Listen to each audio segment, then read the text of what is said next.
ലങ്കയിലെ യുദ്ധത്തിനു ശേഷം രാമൻ അയോധ്യയിലേക്ക് തിരിച്ചെത്തി. യുദ്ധത്തിൽ തന്നെ സഹായിച്ച എല്ലാവരെയും അനുഗ്രഹിച്ച ശേഷം സമാനതകളില്ലാതെ തന്നെ സഹായിച്ച ഹനുമാന് ഏറ്റവും മികച്ച സമ്മാനം തന്നെ നൽകി. എന്നാൽ ഹനുമാൻ ഉടൻ തന്നെ അത് നിരസിച്ചു. രാമന്റെ മറ്റു പല സേവകരും ഈ പ്രവൃത്തിയിൽ ആശയക്കുഴപ്പത്തിലായി. അവർ ഹനുമാൻ നന്ദികെട്ടവനാണെന്ന് കരുതി കോപിച്ചു. എന്നാൽ ഹനുമാൻ അപ്പോൾ തന്നെ മറുപടി നൽകിയത് ഇങ്ങനെയാണ്: ശ്രീരാമനെ ഓർക്കാൻ തനിക്ക് ഒരു പ്രതിഫലത്തിന്റെയും ആവശ്യമില്ലെന്നും ശ്രീരാമനും സീതാദേവിയും തന്റെ ഹൃദയത്തിലാണെന്നും ഹനുമാൻ പറഞ്ഞു. ഇത് കേട്ട സേവകർ ഹനുമാൻ പറഞ്ഞത് തെളിയിക്കണമെന്ന് ആവശ്യപ്പെട്ടു. ഹനുമാൻ തന്റെ വാളെടുത്ത് ഹൃദയം രണ്ടായി പിളർന്ന് മനസ്സു തുറന്നു. അതിനുള്ളിൽ രാമന്റെയും സീതയുടെയും പ്രതിരൂപമായിരുന്നു. രാമൻ ഉടൻ തന്നെ ഹനുമാന്റെ മുറിവുകൾ ശരിപ്പെടുത്തുകയും ഹനുമാനെ അനശ്വരൻ, അതായത് ഒരിക്കലും മരിക്കുകയില്ല എന്ന വരം നൽകി അനുഗ്രഹിക്കുകയും ചെയ്തു.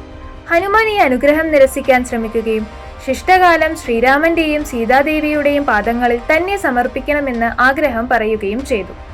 എന്നാൽ ശ്രീരാമൻ ഹനുമാനെ അഭിനന്ദിക്കുകയും സന്തോഷപൂർവ്വം അനുഗ്രഹിക്കുകയുമാണ് ചെയ്തത്.